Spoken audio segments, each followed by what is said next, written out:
New Luvafoodie iced tea. 4 clean drinking iced tea flavors. Lemon lovers, passion fruit lovers, raspberry lovers, and blood orange lovers iced tea. Eat clean, be well, and stay well with our clean eating spice blends at Luvafoodie. Good afternoon, everybody. I hope everybody had a very happy, healthy, safe 4th of July. Usually our shows are on Monday, but because of July 4th, we moved it to July 7th, which is today. So I'm very happy to have a couple entrepreneur sharing their story today. We've got Ryan and Danielle Bucki from New Fit Butters, a very healthy fit butter spread, cashew-based, got some protein whey in and plant-based whey. And I want to say a shout out to Cindy Sorensen, who I think is also watching. She's a friend of mine, and she actually met you two and said, "You got to have this couple on." And I said, "Absolutely." And then I found out that you were in Minnesota, so I was like, "Of course." So, welcome. Thank you. Thank you. Yeah, Cindy's an OG, so we definitely appreciate her. Basically, like mystery shopping the day we met her, and she tried the product, and we probably spoke for like an hour with She her. was there like the whole event. Yeah, it was awesome. So, Yeah, that's funny. Yeah, Cindy and I met, we met through about a year ago. She was a heart survivor too, and then we were both at the NGA show. So she's a good resource, definitely. So Ryan, you're an entrepreneur, and you always have been. And Danielle, you were a nurse, now recently a retired nurse, full-time entrepreneur. yes. Tell me a little bit about Ryan, and then we'll get into your brand and your business, but what other businesses as an entrepreneur did you do prior to starting Fit Butters? For sure. And I wasn't always an entrepreneur. I worked for Hormel, I worked for General Mills, I worked for Starkey Hearing Technologies in corporate America. So I've been through that realm, which is beneficial, and the experience that helps, right, apply to being an entrepreneur. But my first entrepreneurial gig, I mean, goes back to high school. I was selling t-shirts in high school, and I knew this is what I wanted to do. But in 2016, I started a digital media marketing company, which focuses on the dietary supplement and the fitness industry. So we're an extension of brands marketing team, as well as we go to events in fitness, similar to like the Super Bowl is the biggest event in football. The Olympia is the biggest event in bodybuilding, which is held every year in Las Vegas. So we go down there, we interview the athletes, cover the show. So that was my first venture. I didn't do that full time until 2018. And 2018 is finally when I took the leap of faith. I left a really nice, lucrative General Mills job with great benefits to pursue that, which was the scariest thing probably in my life. But ultimately it paid off because that business has done extremely well. And then, fast forward to 2020, COVID, the fitness informant business takes a slight hit because a lot of the brands that we worked with had cash flow issues because they didn't plan for a pandemic. I don't think anybody did. Right. And I went to work with Danielle, and we created what now is Fit Butters, one of the fastest growing nut butter brands on the planet. So how did you come up with the brand, the recipes? Why don't you tell us a little bit about that? How did we come up with the recipe? So I came home from a 12-hour shift, and we were doing recipes for our brands at that time as like a twist on what we could do during COVID because the gyms were closed. We couldn't do like the pre-workouts, like the typical supplement reviews we did. So we decided to make a nut butter because I am a huge fan of peanut butter. And so we went to the store and happened to find like a perfect ratio of cashew and almonds and made a coconut vanilla flavored nut butter. Yeah, honestly, transparency, the recipe came from Pinterest. So Pinterest was the first ever of either of our entire, like, again, she was the consumer of bougie nut butters that costed $15. I would never pay $15. And this is coming from I just wouldn't, right? We would get it sent to us. We would try it. We loved it. So when she Pinterest the recipe, we went to Cub Foods and picked out basically the ingredients. We baked the nuts in our oven. We essentially the same exact formulation we use today. It's just a little bit more sophisticated, not in the kitchen. And I tried it, and being a non-nut butter fanatic, I knew what she had created and what we created was significantly better than what we were having on the market. So at that point, my brain starts working because I feel like we have a CPG product now. We have a food product that we can sell, but how do we do it in which maybe we could benefit the partners of Fitness Informant? So I reached out to the partners on the Fitness Informant platform and said, hey, what if we include your proteins in this new line of nut butters. Can we work something out in terms of cost? We'll promote you while you're helping us basically flavor our nut butters. And literally it was the end of March. We created that nut butter in our kitchen. There's a 1,000 square foot kitchen or apartment in Golden Valley, Minnesota. 10 days later, we had a website. We were up and running. And we were taking orders. So that's interesting. That I was wondering how you got the protein whey in it. So it's because you had the connection prior with this. So when I'm looking at your packaging, do you call out the whey company? Is that the GMP? No, we do. So if you look at the ingredients, we do a parenthetical labeling, which is the proper way to label any food product. So in bold, you'll see after the particular product that you have is a peanut butter. So after peanuts in the ingredient list, you're going to see Purist Labs, Keto Feed, I see. protein, right? And then within that, we break down what makes up that protein. So consumers know exactly what they're getting, what they're putting into their body. And we'll get people that reach out and say, well, why are you using sucralose or why are you using particular ingredients? We don't add anything extra. If there's sucralose in our products, which is an artificial sweetener, it's part of the protein. So we have very minimal artificial sweeteners at all. And the ones that we do have, it comes from protein, or if we have added sugars, it might come in your particular case of the one that you have, the small amount of M&Ms and chocolate chips that we use to round out the full-fledged experience for the consumer.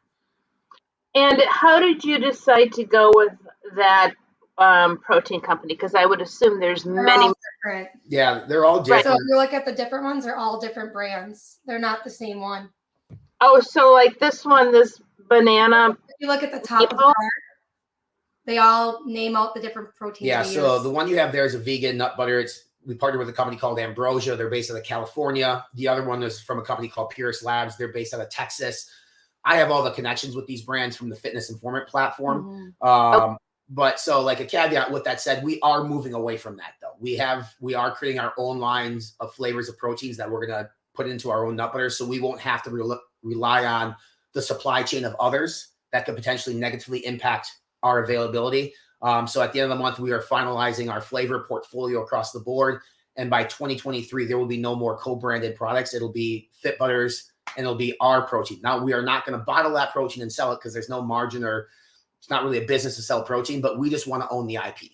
So by next year, good idea. Very good idea. So this is the original packaging, which we all know as starting out as entrepreneurs, we pivot, we change, we adjust, packagings change.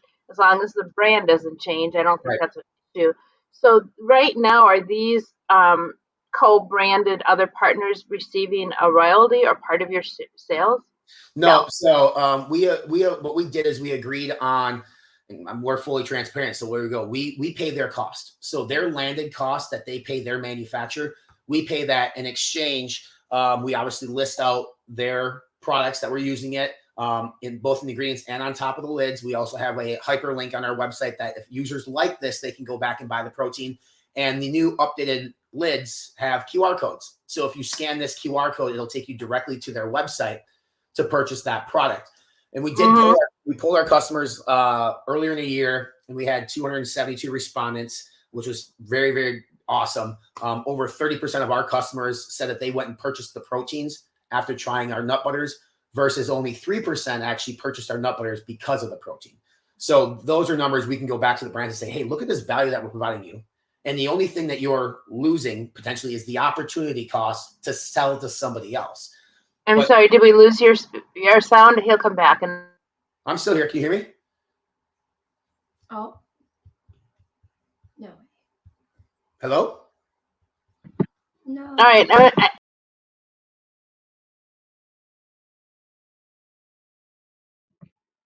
There's me, and let's add them.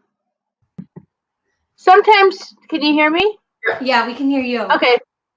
Sorry, everybody, all the viewers, listeners. Sometimes StreamYard connections, computers, whatever. We're back. Okay. Technology. Yeah, when it works, it's great. When it doesn't, it can be a pain. But yeah, so no royalties. We're providing, value to them because they're receiving new customers. One thing, the sports nutrition world, if you're not familiar with it, they have a very, very difficult time speaking to female consumers. Because most people look at sports nutrition products, they think of the gym, they think of bodybuilders, and it's kind of scary. So, generally speaking, these brands are 90-10 male to female ratio. What we're doing is breaking down that barrier. Like, if our customer is 60% female, 40% male, it's putting this product in front of them and they're purchasing. So it was sort of a perfect storm on how do I provide value to my partners on Fitness Informant during a time of COVID in which they aren't coming out with new products. How do we keep their brand in front of people? How do we introduce them to new people? And that's great. It's just the reason why, like I said, we're switching is we want to own the IP, but also we have run into issues because whey protein prices are increasing across the board. They're up 300% from when we started. So many of these brands now are starting to elect to not make protein anymore.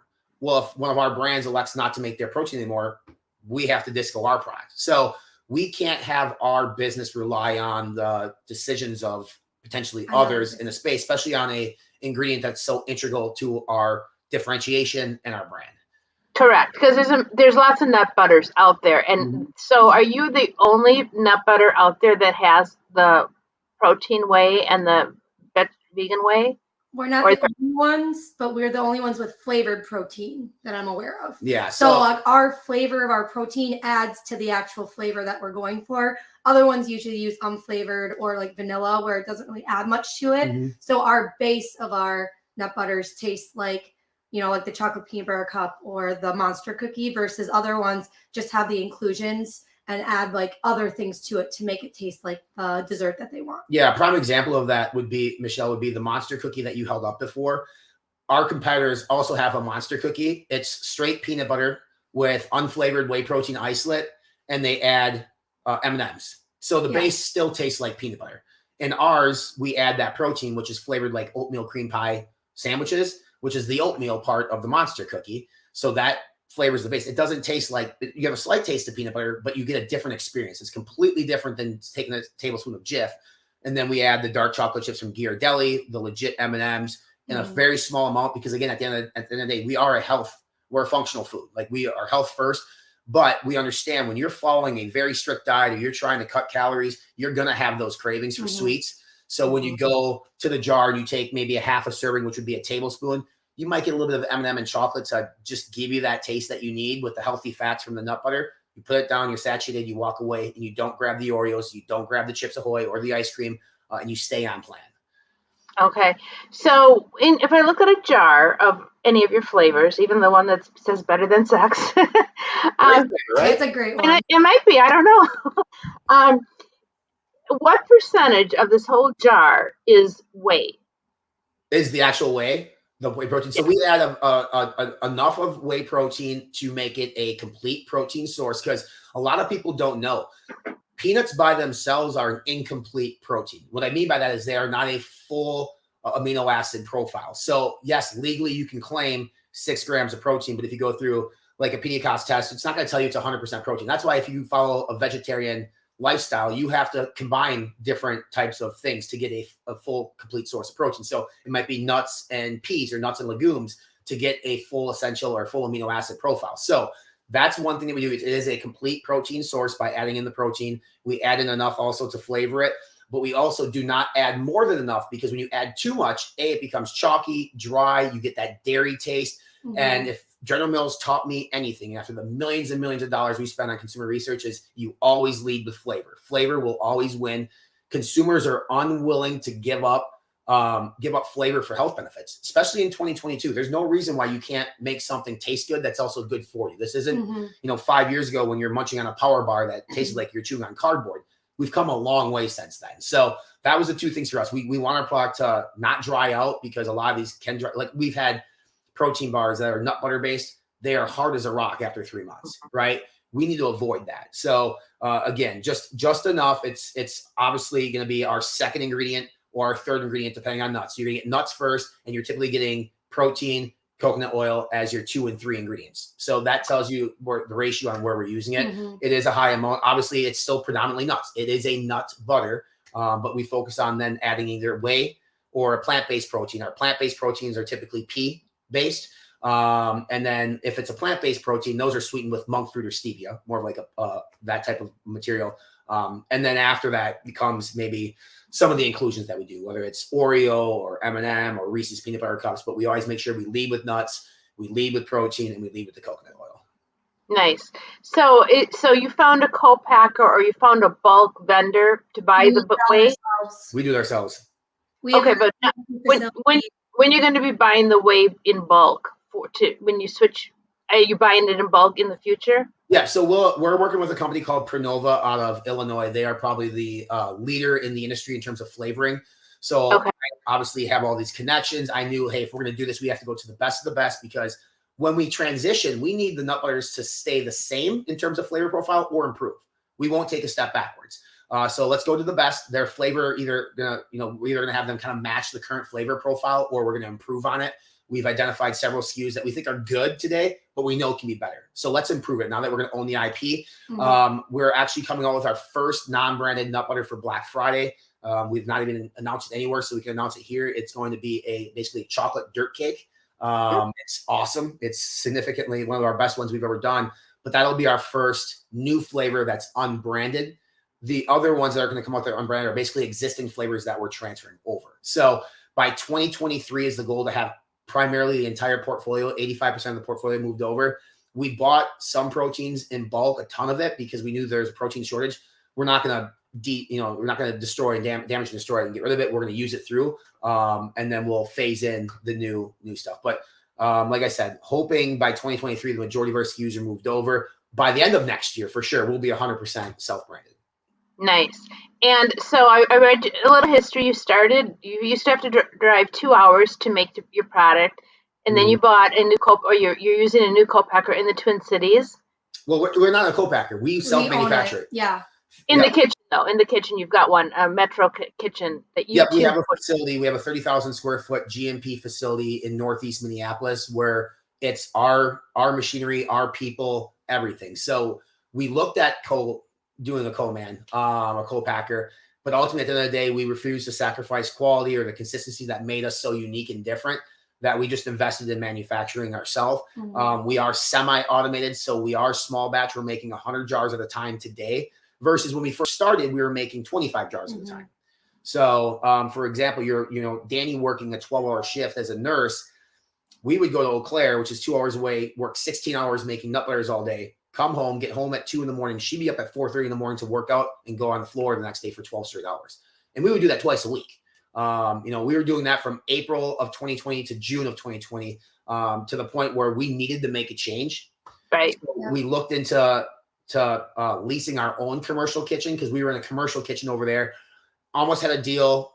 People who've ever dealt with attorneys before know sometimes they drag their feet, things go on, and it got to the point where it was just going on and on and on.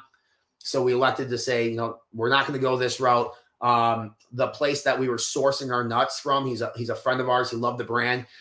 He said, hey, we have this room in our GMP FDA approved facility that we don't use. Can you set up shop here?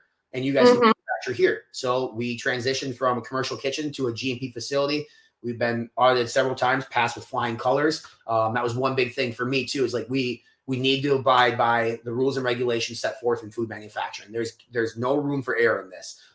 So we did that. We've been there ever since. So we've been self-manufacturing in an actual food manufacturing facility since June of 2020. And you do all the fulfillment from there. So you get an order from Hy-Vee and you fill it and it ships from there. You've got your carrier that comes and picks it up and ships it up. Yep. And then we fulfill, we do a lot on Amazon, fulfilled by Amazon. We ship that to Illinois, let them take care of it. But we ship and receive literally everything. We don't 3PL anything. It's all in Northeast, which we're damn proud of, to be, a local business, keeping everything in house, being able to employ people and pay people so they can feed their families. It's cool to hit 7 figures in sales. That's awesome. And for me, it was like a wow moment, but it's way more special for Danielle and I both to be able to look at our staff and be like, they can go home and feed their families because we created something cool that provides an opportunity for them to work, make money. And it's just like such an awesome feeling. That's great. So where do you have distribution? Are you in all of I know you're in Lenz and Byerly's. Yep. Are you in Lomar, Hy-Vee's DC? Yep. Yes.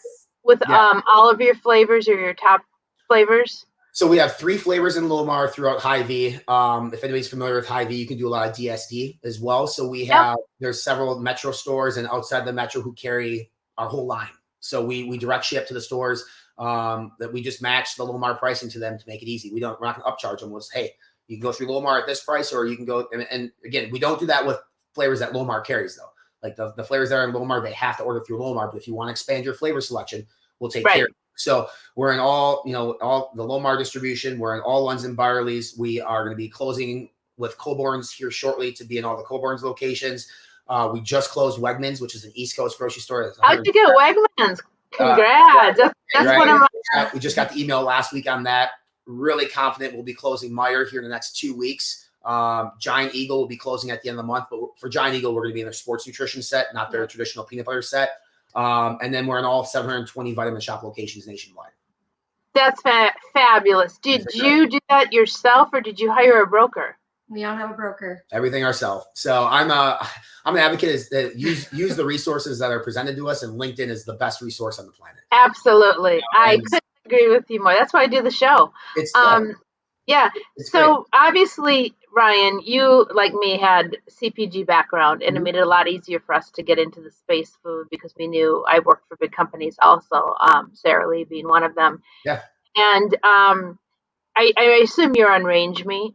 Yeah, I'm on Range Me, and we found zero success. Not the berry Range Me, but we found zero success from it. And we're there because we have to be there. But I mean, all our major deals, like go into LinkedIn and type in Vitamin Shop buyer, and you can find. I mean, that's as simple as that, right? I mean, I don't like doing things unsolicited, but you present it in a way in which doesn't make you sound like a moron or an idiot, and just be nice to people. If they say no, great. But primarily, everybody's giving us at least an opportunity to present, send samples. And we have many meetings set up, especially for the fall, because your viewers probably know this, but this category resets at most twice a year. So you have that window to present. And if you miss that, you have to wait either a whole year or 6 months. So now it's just kind of a waiting game for us. We know we have these presentations coming up. We're actually going to the UNFI National Buying Show in Las Vegas in October. So we'll be there we're bringing our hand dip ice cream machine. We're going to bring the entire experience. So a lot of brands might do a tabletop or whatever. We're going to bring the entire ice cream parlor experience that we've done at our events, which is super unique and different, that hopefully catches an eye or two over there. So is UNFI your distributor? Yeah, we're in UNFI. Lomar will be, Meijer uses KeHE, so we'll be getting in through KeHE as well. Primarily, like I go to the stores, and if they want us and they have a specific distributor they want us to get into, they just, we work with that distributor and we get what they need to make sure that store is supplied. Ideally, we'd love to go DSD or direct ship to all of them, but you know how much that would be with all the brands. So whatever, as long as everybody's making money, let's do it. So, I mean, I've been asked to be in KeHE and UNFI, and there's so many charges that are fixed fees. I mean, we don't ship damaged product. You have to take a damage allowance. Yep. You have then set aside a certain amount of money and budgeted for these fixed fees that are just coming off the cross of your invoice, even though you didn't do it. Correct. Yeah. I mean, it's with Vitamin Shop too. I mean, Vitamin Shop has a contract. When they sent it over, I redlined it. I went through and I crossed off everything I didn't agree with. I reduced things, but I think a lot of people don't. Maybe UNFI is a little bit different, but a lot of these stores will work with you, especially a small business. UNFI, I've actually had them waive fees in the past. They free fill. I had them waive that. I had them waive sort of I'd call it like a slotting fee that they have for certain warehouses. Right? They've waived that for us. If you don't ask the question, the answer is always going to be you have to pay it. So, at least ask your buyer or your category manager at UNFI or KeHE, like, is this possible? And what you do is say no. Right. No, I agree. And if they don't answer you, then you just move on, or you wait and see. Because I, as a solo entrepreneur, until I get investors, I don't have these fixed fees for slotting, and I'm not a Sara Lee. I'm not a General Mills, or we used to call them Generous Mills. Right. Yeah. Right. I mean, but to your point, right? Like, we play that card. Like, we're not General Mills. We're not a $16.2 billion company. We can't give it to you at this cost. If you want this product for your customers, you have to pay this cost. And the goal is, the bigger we get, the more we can shrink the middle of the P&L. Maybe we can pass those savings on to you, but I can't guarantee that's going to happen. So if you believe in the product, what we'll do is we'll improve the category. Our turns will be there. And I think a lot of people mistake too. Once you get in, some people kind of take your foot off the gas. Like, you have to participate in UNFI marketing programs, and so that way it passes on to the stores. Otherwise, they'll kick you out of your warehouse if it's not moving real quick. Yeah. No, Ryan, I know you know what you're talking about. I could tell right away because of your background. And so it's nice to have two people on that really get it. And you have two little kids, so this has got to have been a challenge with the long hours. How are you managing family life and your business? It's been a challenge, not gonna lie, especially like I'm used to the 8 to 5 or my 12-hour shifts. So I started full-time with the business in March. And so it's been a huge transition for us, putting the girls down, trying to be with them and present at 4 to 7, 8 o'clock that they're awake. And then sometimes we'll be working, after they go to bed until, 10, 11 o'clock at night. It's just trying to find that balance of when they're here, we try to be present and we want to have that family time. We go on camping trips when we can. We work when they're napping, we just make it work, but we definitely put family first. Yeah. I mean, definitely, it wasn't always that way with me, if I'm being completely honest. Like when I grew my first business, I neglected family quite a bit. And that's, a mistake I made that I've learned from. I'd be on my phone trying to build a business because I knew if I built something, I wouldn't have to work for the man anymore. Right. And it works, but and that cost me my family. I'm no longer in that relationship with that. We have a great daughter who's part of our family and our relationship is good. But, my, I guess, desire to be successful in business played a big part in my first marriage failing. And that's just the reality of entrepreneurship for a lot of people. Yep. Don't, right. And I can beat around the bush and lie about it, but it was a big part of that. Now, obviously taking that experience, sort of hitting rock bottom in personal life. Danielle is my best friend and I understand we need to have time together. My girls there was a point, Michelle, where I was on my phone to the point where my daughter Rory would pick up the remote for the TV and think it's a cell phone because she saw Daddy so much on his phone, right? Mm-hmm. That's when I knew that I had a problem. And I think we all have that problem. These cell phones are addicting, but it's gotten a lot better. It's liberating to be off it. I used to think if there was a notification or an email, I need to respond right away. I need to be so punctual that they think that I care. Well, I mean, when I'm sending emails to people, I don't hear back for 3 days, now I understand it's okay to wait a day or it's okay to wait a couple hours. Mm-hmm. And that also played into a huge part of why we changed from that drive from Eau Claire to local Minneapolis market. Cause I had a sort of a breakdown experience. I've had to give up another night with my daughter because we're working until 11 p.m. in Eau Claire. Mm-hmm. I'm done doing it. We need to spend money on a facility or figure out where we're going to be because my family needs me. Right. Right. At the end of the day, I mean, that's what you're going to want to remember. And I mean, I hope this brand, it becomes a 50, 100-year-old brand, but if it doesn't, your kids are still going to be with you and you don't reflect that. Which is cool. If you probably don't have them, but we actually have a flavor called Rory's Monster Cookie Monster Madness. So she was a big fan of Sesame Street, Cookie Monster. So one of the first ones we created was a cookies and cream. She loved it. So we named it after her. So in the market, you'll find Rory's Cookie Monster Madness. And then launching next month for our other daughter, we developed a carrot cake flavor and we're calling it Charlie's Famous Carrot Cake. So we're naming flavors after our daughter as well. And when we go into Hy-Vee and she sees her product on the shelf, she freaks out more than we do. She's like, Daddy, that's mine. And it's cool because, obviously we're instilling into them at an early stage. I sort of live my business life and my personal life by the mentality of hustle, hard work, and humility. Those three things is a combination for success. And mm-hmm. we're trying to instill that in our girls. Nothing's given to you in life for free. Mm-hmm. Even if we sell this brand for millions of dollars, they're still going to help pay for their first car and help pay for education because you need to learn the value of a dollar or you just take it for granted. Absolutely. 100% agree. I don't have children, but I see some of my friends and some, family members and how people are with their kids today. And it's indulgent. The work ethic isn't what it used to be. It wasn't the way I grew. I started working at 12, babysitting. Yep. Or, and when I could get a real job, it was 15 in a bakery. I mean, exactly. I've worked in my entire life. And so I think that's good to keep those values and instill that in your children. I think just a side note, you talk about family and what's been fascinating for me is actually watching Danielle because she had zero business experience. None. Yeah. Didn't take a business class in high school, didn't take a business class in college. She was straight nursing. So she kind of jumped in with 2 feet when she got out of nursing. I said, this is what you're going to take on. And she's embraced it. She's learned a lot about how business works and is getting a lot better at it. But it's been great to watch. This is my desk here. Her desk is literally right there. So it's, we work in the same room and I get to hear her conversations with whether it be, different agencies trying to gain our business or customers. And she's kicking ass, honestly, if I'm being, frank with you. But it's been cool to see somebody that has absolutely no experience within the CPG space, the business world, pick it up quickly and understand just how important this brand is to our family. Mm-hmm. And I think you're having fun. Oh, yeah. It's definitely a huge learning curve because I'm used to, working in the hospital, taking care of patients. So coming to this, working at a desk and kind of directing your own, figuring out what you need to do in your day is a very different type of work. Right. You have to figure it out and plan your day. Exactly. So, couple questions for you guys.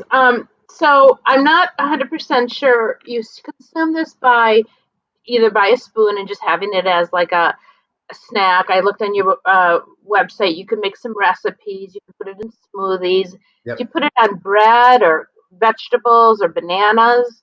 All What the are the most, Sorry, go ahead. oh, I was going to say, what are the most, the three top ways to consume the butters? I would say like rice cakes, English muffins, oatmeal, yogurt, kind of anywhere that you would typically use a peanut butter, you can use it. But also like because of that added flavor, like an oatmeal, you mix it in, it changes the entire taste of that whole bowl of oatmeal with one serving. So like if you're craving a cookie and you put it in your bowl of oatmeal, your oatmeal is going to taste like Monster Cookie. So it's kind of changing like whatever food that you're eating into the dessert that you're craving. Yeah, I'd say the number one way is by the spoon because it's like a dry version of ice cream, but healthy. So they'll take a tablespoon of it, eat it off the spoon, put it back in the pantry. But yeah, waffles, pancakes is a big way, and oatmeal, cream of rice, and then like from the fitness world and the bodybuilding world, which is a niche of who we sell to, it's rice cakes. I mean, just getting your healthy fats in on something that's low carb. A lot of people will do it that way. Good to know. So another question, because I have to be honest, I do work out, but I'm not into the bodybuilding or the whole industry. So when I go into a grocery store like Hy-Vee, because they are my biggest customer, thank you, Hy-Vee. Yeah, they're awesome. They're awesome. Anyway, where's this merchandised? So Hy-Vee has it in their health market section. In the health market. Yeah, health market. But as you know, not all Hy-Vees have health markets, or they may have like a small health market within an overall market. We have been in the traditional set as well. So at Hy-Vee, Hy-Vee's awesome. If people never shop there, they have a peanut butter and jelly like section of their health market. We're there. They also double merchandise us next to the protein pudders, which has been awesome.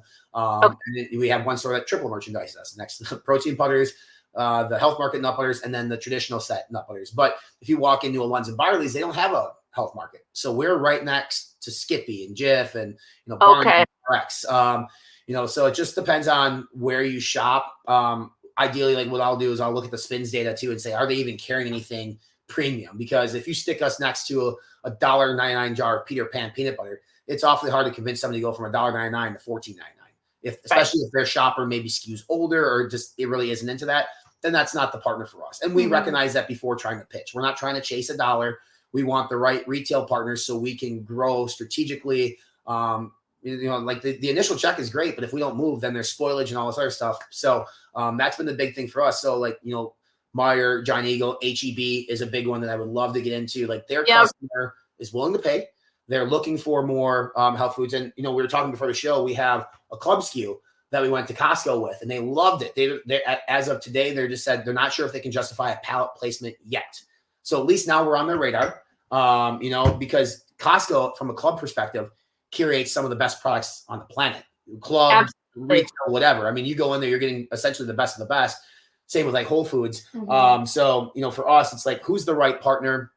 And we had a conversation with Publix in November, and, Publix might be a good fit, but they have such aggressive marketing in terms of what they want you to do. Like they want you to do every other month BOGOs. We're not doing a buy one, get one for two reasons. One, we can't afford it. That's the big thing. But two, like there's price integrity. Our product is premium. We touch every jar by hand. We select the nuts from certain farms that we're buying to. So we're very particular. We don't want to do the Pepsi Coke model where people can just anticipate this being on sale every 2 weeks, every other month. Like it's a better product than what's out on the market. So therefore it's priced accordingly. And it does cost us significantly more to make than the ones who are producing tens of thousands of pounds of peanut butter per day. Absolutely. So your business model, did you go out and seek investors, or how are you self-funding this? Did you sell your 401? Self-funded with zero debt. So for us, Danny and I started it in the kitchen. We knew we needed some machinery. So I brought in like our best friend, a couple, and they put in money for small equity to purchase some equipment. And that was it. And then, we talked about being self-manufactured. We went back to the facility owner, who's a good friend of ours, and said, listen, instead of paying you rent and overhead and premium on these certain ingredients, what if we brought you in and you became part of the family? Like, why don't we give you, because we knew if we could drive price down, we could go get the vitamin shops in the world. Mm-hmm. So, I mean, I guess you could call it investors, but there was no cash involved. It was just, hey, you no longer pay rent for this room. We will handle, our team and your team here will get together. We'll handle manufacturing as a family. And that's exactly what it is. So it's been great. We haven't had any rounds or anything like that to raise capital. We have no desire to, no need to really. Shark Tank called us a couple times, and I had the conversation with the team. It's like, even if we get on, we don't need an investor. Like for more than anything, like the exposure. But then I believe like Shark Tank, you automatically have to give up X percentage just to be on Disney's network. And then you give up a percentage when you actually partner with a shark too. So, ultimately we decided that's not we went through the process, got to the last round twice, and then, nothing happened. But it's that conversation, like, what if we got on? Like, what would we do? Take millions of dollars or hundreds of thousands of dollars for what? Okay, we can become fully automated, but if that machinery is going to sit not being used, then we're not being efficient with it. So as long as we can still get by with our current model today, we're going to stay small batch to the point, like if we get a target who reached out to us early this year, well then, yeah, maybe we'll invest more in manufacturing. So, and then if we have any lull in manufacturing, now we will become the co-packer for other people who want to do nut butters. Right.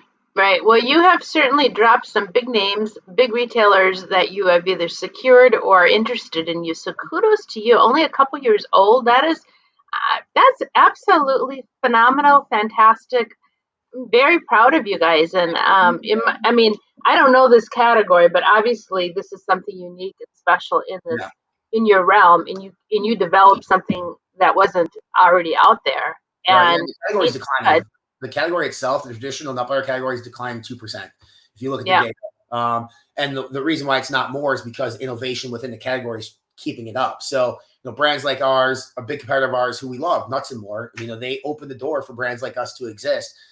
Even like RX, Kellogg, when they came out with their nut butters, it's raising price, putting premium out there, getting consumers to think differently. And it's been good. So, you look at us, I think we're up like 350% versus last year. Obviously we took on some stores, but we're growing month over month at Hy-Vee. And it's, obviously because now people are seeing us, but because we truly believe like our product is better. And as long as we focus on keeping our consistency, our quality, our textures, the things that people love, while investing in making sure people know who the hell we are, we'll be just fine. Mm-hmm. Yeah, no, absolutely. No, you'll be more than fine. Yeah. You'll be more than fine. Well, it's been a pleasure to have both of you on my show. If people want to get a hold of you, you're on LinkedIn, you've got a website, you've got social media, you're on Facebook. Do you have a YouTube channel? We do. We have a Fit Buyers YouTube channel that we post our recipes on. The Fitness Informant platform utilizes YouTube way more, but I mean, we're a big Instagram, TikTok brand. So that's kind of, we open run our doors. It all, so it's always us answering. Mm-hmm. Wow. Well, you two are a huge inspiration for any couple that wants to work together and develop a brand. It's not always easy because you really have to like each other. Right. You have to be compatible and have a lot of willpower and tenacity. And that's really what makes up an entrepreneur, and believe in your product and have passion. And I see you both have that. So definitely. Congratulations. Thank really. you. And seriously, thanks for having us on. This was, we love doing podcasts. I mean, we're on camera all day, every day with social media. Sometimes that gets old. So this is refreshing to do something slightly different. So thank you. Yes. Well, thank you, Cindy Sorensen. If you're watching, I love when, I would never have found you guys because, well, I would say never, but I'm always looking for these kinds of stories to share because it's empowering, and it's also very inspirational for anyone else out there that has an idea and it might be, timid and not sure if they should go for it. But what you've done in 2.5 years is remarkable. So congratulations. And I will continue to spread the word and get people to try your product in whatever way I can. And I will continue to see what you guys are up to next. And best of luck. Thank you so much. We appreciate you. Thank you. Thank you, everybody. We will be back next Monday with another special guest. Thank you, everybody. Let's post to lunch.